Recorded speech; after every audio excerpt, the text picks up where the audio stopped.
She has an exceptional visual memory. He's extremely strong, also extremely good in mathematics, so to see the big lines of what we're doing. And she's very enthusiastic, and she motivates people.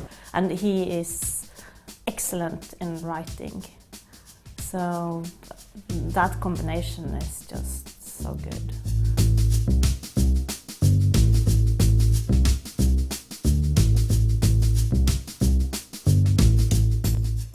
The paths of these two scientists crossed while studying mathematics, chemistry, statistics and psychology at Oslo University.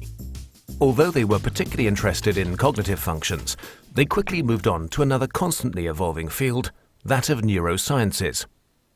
But at that time, neuroscience was such a young field, so it didn't exist in Norway. So you had psychology, you had medicine, biology, but you didn't have that topic.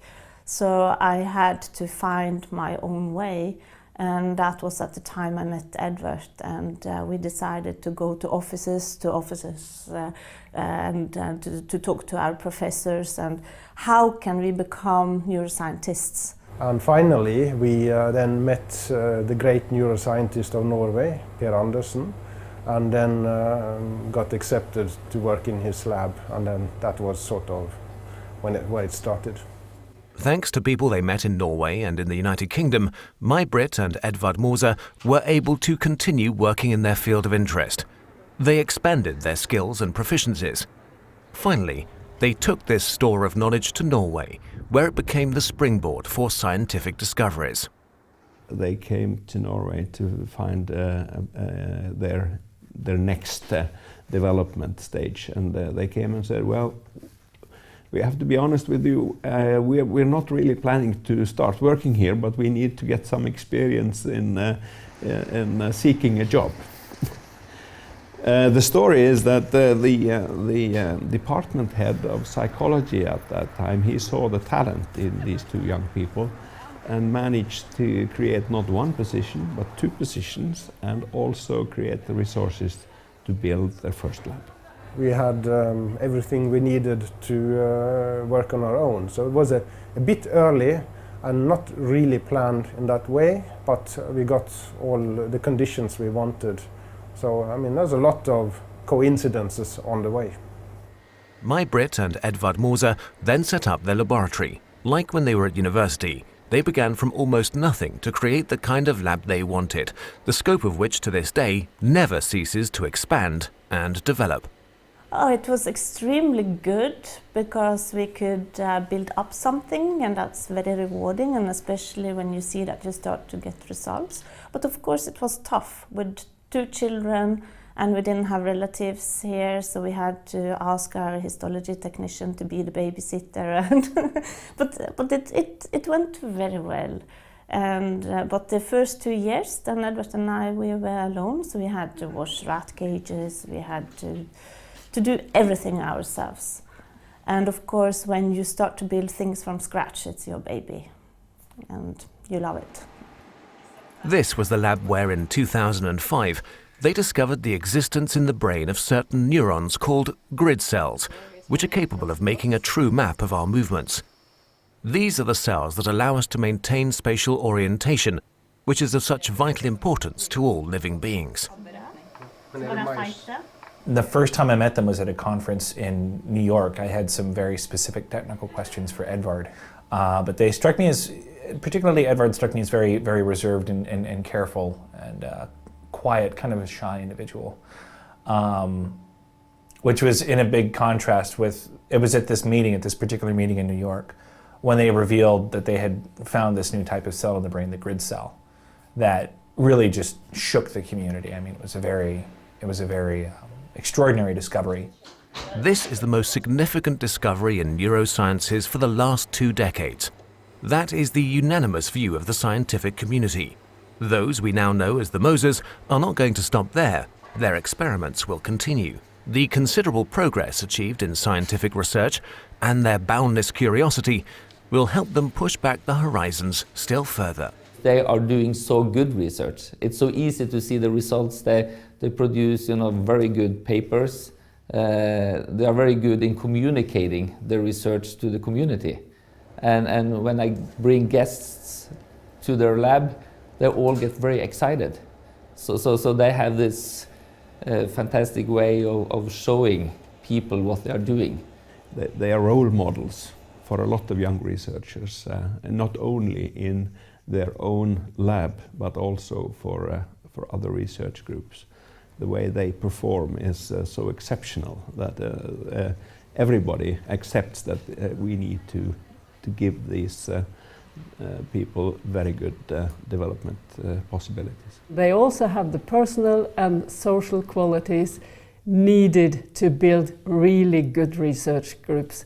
And they have succeeded in making an environment that is obviously very attractive to outstanding international researchers, also due to the social qualities of the environment.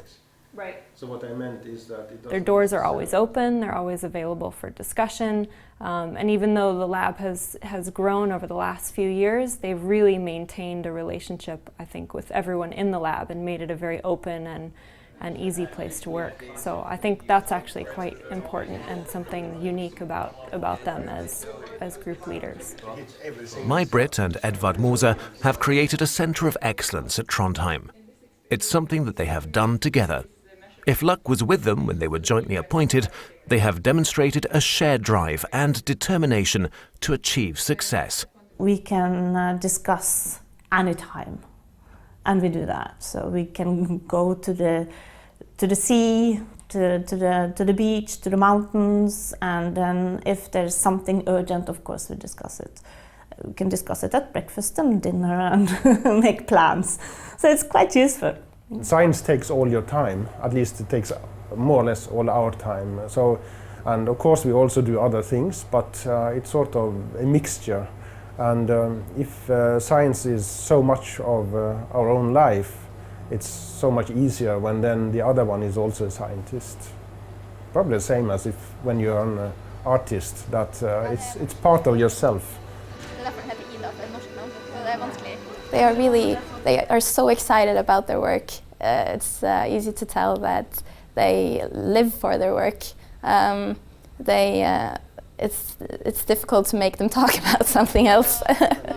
And what really has inspired me about Mom and Dad's work is that it's so honest, kind of. It's I know they've just all the way done what they really wanted to do, or just everything is out of interest for and love for their work or their field of science, and that's something that I want to take with me, the passion for it.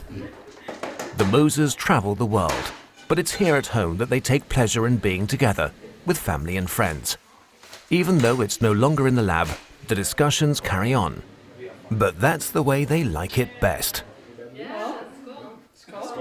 They're genuinely interested in the science that they do, and they hate formalities because formalities stand in the way of getting things done. And they're very open-minded and appreciative of what other people can contribute. And I think that's the general concept of the center, that we really want to encourage people to contribute, to help us to solve the problem that we're interested in. Although they are famous, they are important, they're really influential, they don't want to, let's say, boast about that, because they're genuinely interested in getting the problem solved, and we can only do that together. So I think that's what they are. It's very good for the faculty to have this group, and of course I see it's a tough competition out there. It's a lot of universities in the world that really want to bring them to their university, so I have to fight every single day to keep them here. And that's a tough mission, but it's also very inspiring because they give so much back to the community and to the university. We have considered to move to other countries several times, but we like the place here. We like to be close to the sea and the mountains, so we are happy here, so there's no reason to move. Things are going well. it's not boring. And it's close to the sea. So I was raised on an island, like Edvard was also raised on an island, so I have to see the sea. If I don't see the sea for a while, I get desperate. And it's fun, it's really nice. It's fantastic.